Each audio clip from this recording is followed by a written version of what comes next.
नमस्कार, आप सभी भाई बहनों का हमारे चैनल में स्वागत है। तो मैं सभी भाई बहनों से एक ही बात कहना चाहती हूँ, अगर किसी भी प्रकार की योजना का लाभ उठाना है, किसी प्रकार की जानकारी लेनी है, चाहे वो आंगनवाड़ियों के बारे में हो, चाहे टीचरों के बारे में हो, चाहे किसी भी प्रकार के, आप हमें कमेंट बॉक्स में लिख दें, हम उसी प्रकार की जानकारी आपको देंगे। तो देखिए, आज मैं आपको सबसे मेन चीज़ देना चाहती हूँ। मैं आपको हर आंगनबाड़ी है, चाहे कोई आशा हो या फिर कोई रसोइया हो या फिर नॉर्मल इंसान हो, हर इंसान को ज़रूरत पड़ती है अपनी बेटियों की शादी के लिए।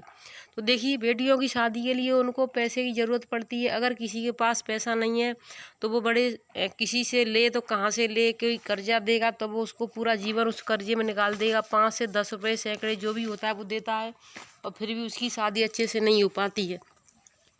तो देखिए, मैं आज आपको बताना चाहूँगी 55,000 रुपये आप अपनी बेटी की शादी के लिए ले सकते हैं, वो भी सरकार से, ना किसी ब्याज के ना किसी के। आप बेटी की शादी के लिए ले सकते हैं, लेकिन आपका एक कार्ड होना चाहिए, वो आपका है श्रम कार्ड जो चल रहा है, ई श्रम कार्ड वाला।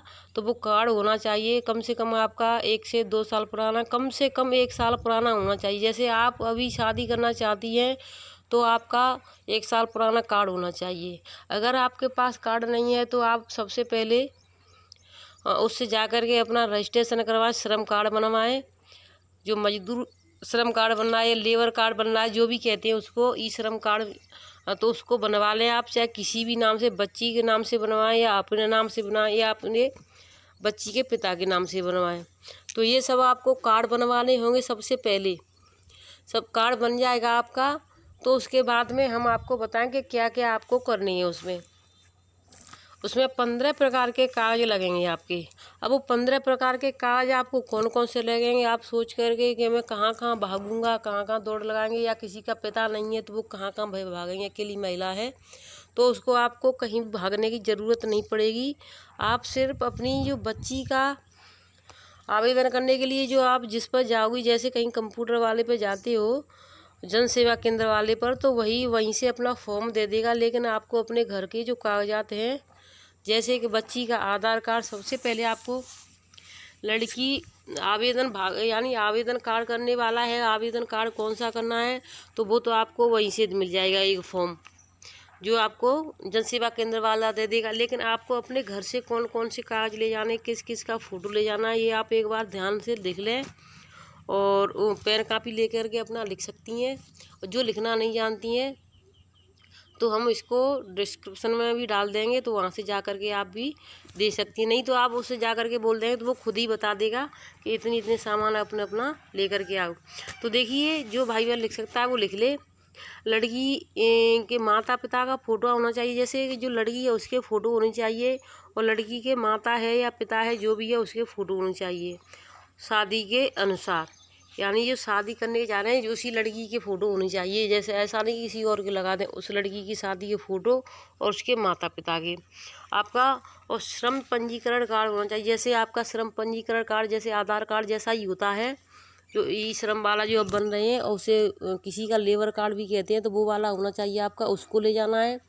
उसकी फ़ोटो स्टेट लगानी है, ऐसा नहीं कि आप उसी को जा कर के किसी को दे दें। तो उसकी फ़ोटो कॉपी लेनी है आपको, लड़की के आधार कार्ड की फ़ोटो कॉपी लेनी है। और जहाँ आप शादी कर रही हैं, जैसे कहीं कहीं लड़के की, जहाँ का लड़का है उस लड़के की आधार कार्ड की फ़ोटो होनी चाहिए। और ये आपके हो गए 4 से 5 काज। और आपकी शादी का जैसे कहीं आपने शादी तय कर दी है तो उसकी शादी के कार्ड छपे होंगे, तो उस शादी का कार्ड एक पूरा पूरा कार्ड ले जाएं। और ये आपका हो गया। और एक आपका हो गया लड़की के परिवार की नकल, जैसे जिस परिवार की लड़की है उस परिवार में नकल होती है ना, तो परिवार की नकल होनी चाहिए, उस परिवार की नकल, लड़की के परिवार की नकल। उसके बाद में आ जाता है आपका लड़की के परिवार की नकल के बाद में आपका आ जाता है लड़के के परिवार की नकल। तो देखिए, मैंने आपको बता दिया है कि लड़की के परिवार की नकल होनी चाहिए और लड़का के परिवार की भी नकल होनी चाहिए। तो लड़का के परिवार की नकल होनी चाहिए, जो परिवार नकल होती है उसकी एक फ़ोटो स्टेट, वो फ़ोटो कॉपी होनी चाहिए। और कार्य पंजीकरण, यानी मैंने आपको बता दिया है कि 90 दिन का कार्य होना चाहिए। आपका 90 दिन यानी कम से कम 1 साल पुराना होना चाहिए। ऐसा नहीं, 90 दिन तो होने चाहिए, यानी 4 से 5 महीने पुराना होना चाहिए। और पिता की बैंक की पासपोर्ट यानी पिता की किताब होनी चाहिए, उसका फ़ोटो स्टेट, या माता का, जिसमें भी बुलाना चाहे माता की किताब की बैंक वाले की फ़ोटो स्टेट होनी चाहिए। या फिर जिस लड़की की शादी हो रही है उस लड़की के माता पिता की होनी चाहिए। उस लड़की की भी हो सकती है उसकी, क्योंकि अगर माता पिता का नहीं खुला है खाता तो लड़की के किताब की फ़ोटो स्टेट होनी चाहिए, उसके में भी आ सकता है। आपके इतने कागज हो गए। अब आपको करनी है लड़की पक्ष का प्रधान द्वारा प्रमाण पत्र, यानी जो लड़की है उसके यहाँ ग्राम प्रधान होता है, तो उसके पक्ष का ग्राम प्रधान एक प्लेन पेपर पर लड़की की शादी की डेट वेट और जहाँ पर शादी तय की है उसका प्रमाण पत्र लगा करके देगा। वो कहेगा कि हाँ ये शादी तय की गई है, और उसकी साइन मोहर और उसको वो लिख करके देगा, उसे प्रमाण पत्र किया जाएगा। इसी तरीके से लड़के का जो लड़का है उसके पक्ष का भी ग्राम प्रधान है, उसका भी आपको मंगवाना होगा कि ग्राम प्रधान है जो वो बताएगा कि हाँ यह लड़का है, इसकी वहाँ से शादी हो रही है, उसके भी साइन मोहर और उसका प्रमाण पत्र होना चाहिए प्लेन पेपर पर। उसके बाद में आपको सत्यापन, ये आपको जमा कर देने हैं, ऑनलाइन करवा देने हैं। ऑनलाइन करवाने के बाद में आपके यहाँ पर जांच अधिकारी आएंगे। जैसे कि आपने ये बहुत से लोग होते हैं जो झूठी फर्जी कार्ड वार्ड छपवा करके ये सब काम कर देते हैं, और कई लोग ऐसे पकड़े भी गए हैं। तो देखिए उसके बाद में आपके घर पर सत्यापन करने के लिए जो श्रम विभाग के लोग हैं, अधिकारी हैं, वो आएंगे आपके यहाँ पर। श्रम विभाग के अधिकारी और श्रम विभाग के जब अधिकारी आएंगे तो वो करेंगे आपके घर का सत्यापन, यानी आपके घर में जो जरूरी है आपसे भी पूछेंगे, आपके अड़ोस पड़ोस में भी पूछेंगे, किसी से भी गांव में पूछ सकते हैं क्या उसके घर पर शादी है, क्या उसकी लड़की की शादी है, या फिर उसने कहाँ पर की है। तो जो भी अगर सत्य पाया जाएगा तो आपको पैसे मिलेंगे, अगर सत्य नहीं पाया गया तो आपको पैसे नहीं मिलेंगे। आपके ये सारे डॉक्यूमेंट हो गए। उसके बाद में मैंने आपको ये बात पहले बता दी है कि आपका श्रम विभाग में पंजीकरण करना बहुत ज़रूरी है। अगर आपने अभी अपना श्रम विभाग में पंजीकरण नहीं कराया है तो आप अभी भी देखिए, अब जो शादी के जो टाइम है वो तो निकलने को ही है, 15 दिन बचे हैं, ज़्यादा से 8-15 दिन ही बचे हैं। तो अभी आप अगर अपना श्रम विभाग में पंजीकरण करवा देंगे तो उससे जो आपकी जो वो आती है आपकी देवठानी वो कार्तिक के बाद जो कहती हैं कि एकादशी आती है, एकादशी देवठानी वाली, तो उससे आप शादियाँ शुरू हो जाती हैं। और या कुछ लोगों में अभी भी शादियाँ होती हैं, जैसे मुस्लिम परिवारों में अभी भी शादियाँ होती हैं, तो वो अपना उसी हिसाब से करें। उनका पंजीकरण है तो ठीक है, नहीं तो पंजीकरण कर दें, उसके बाद में फिर वो शादी करें अपनी।